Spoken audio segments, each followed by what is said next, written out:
Welcome to Mile High Reefers. I'm Scott Anderson, and last week I missed my video. I threw my back out, I missed work, I didn't do any tank maintenance. It was just pretty much terrible.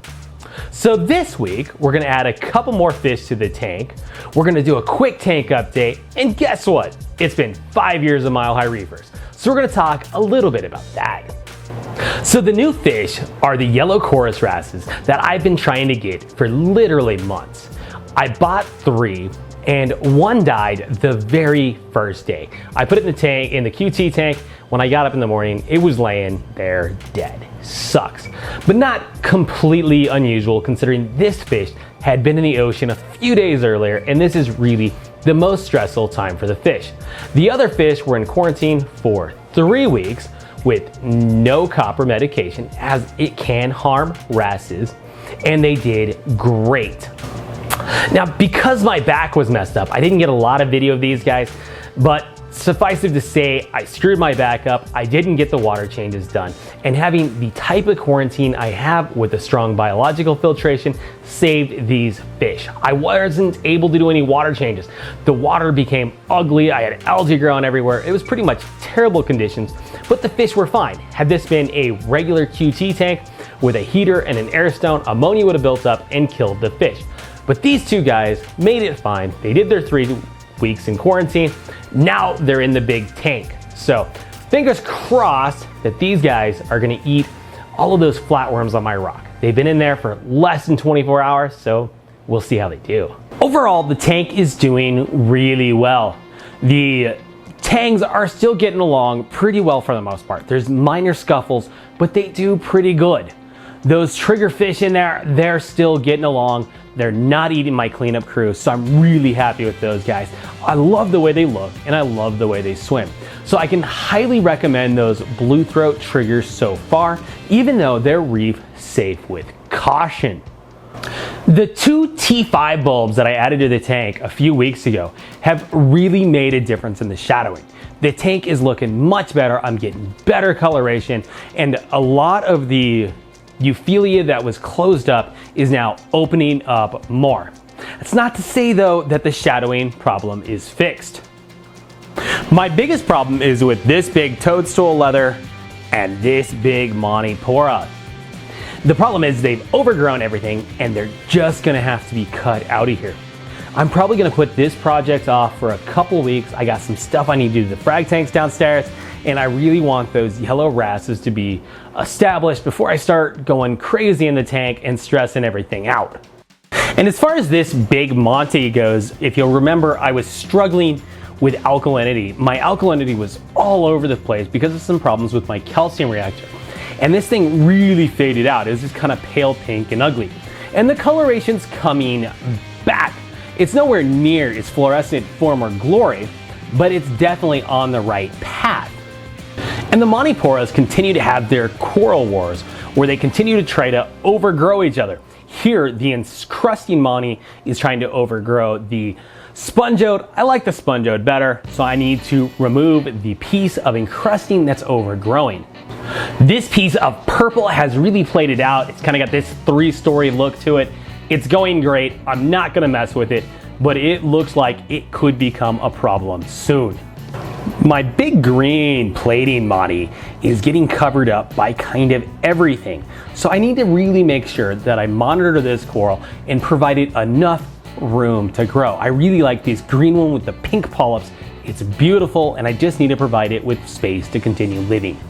And with all the fragging that's gonna happen, I need to make sure I leave room for this cactus coral, as I love this coral and I really want it to be able to maintain a nice spot in the center of my tank.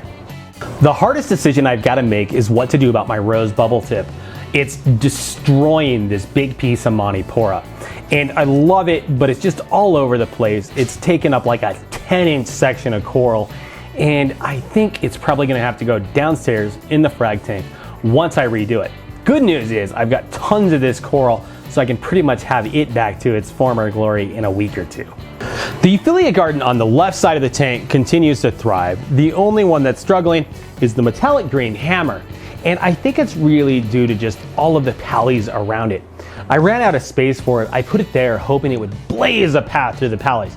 But I think as it stings it, it's releasing those palytoxin and it's kind of messing with it. I may end up having to move that before I lose it. Because my back was hurting me, I didn't get in to pull Xenia off the glass, so that's gonna have to happen as soon as I get around to fragging stuff.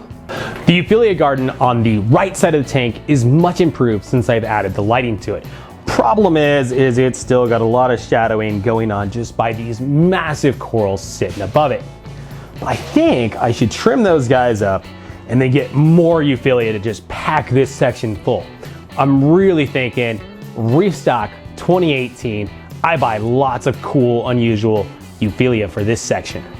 And then there's the section of my tank that has really become known for, and that's the massive squamosa clam sitting next to the green metallic bubble coral. Both have gotten so big in this tank and look so beautiful next to each other. The green bubble doesn't sting the clam, at least not in a way that affects it. And I've got 4, maybe 5 clownfish that live in this clam, just depending on where they plan on being that day, and 2 that constantly lay eggs on it. It's a really cool thing to watch. Can you guys believe it? It's been 5 years that I've been doing Mile High Reefers. I started this channel with a crappy 90-gallon tank that I literally put together on a shoestring budget. It was a used $450 tank with everything I needed except rock to set it up. And you'll notice in that first video I'm using this really crappy lace rock because that's what I had, and live rock is expensive. So I put it together, shoestring budget, and I put a few $100s into it every month. And over time, I evolved my entire system to the 210-gallon system you see behind me. I started doing my videos with a crappy camera. I didn't even have a tripod.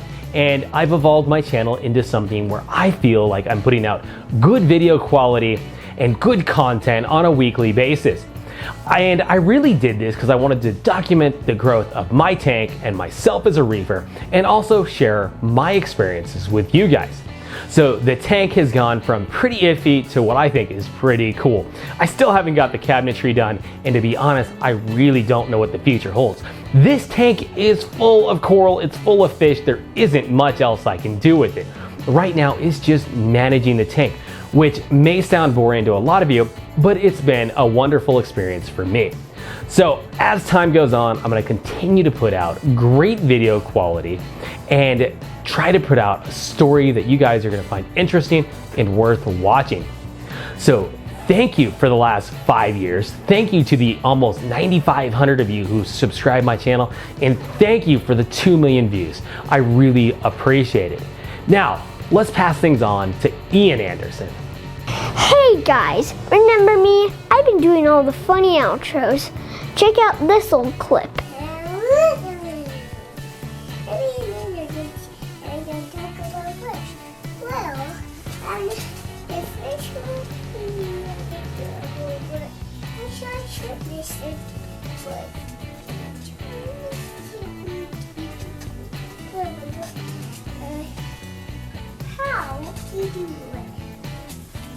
Hey guys, that was me when I was 2.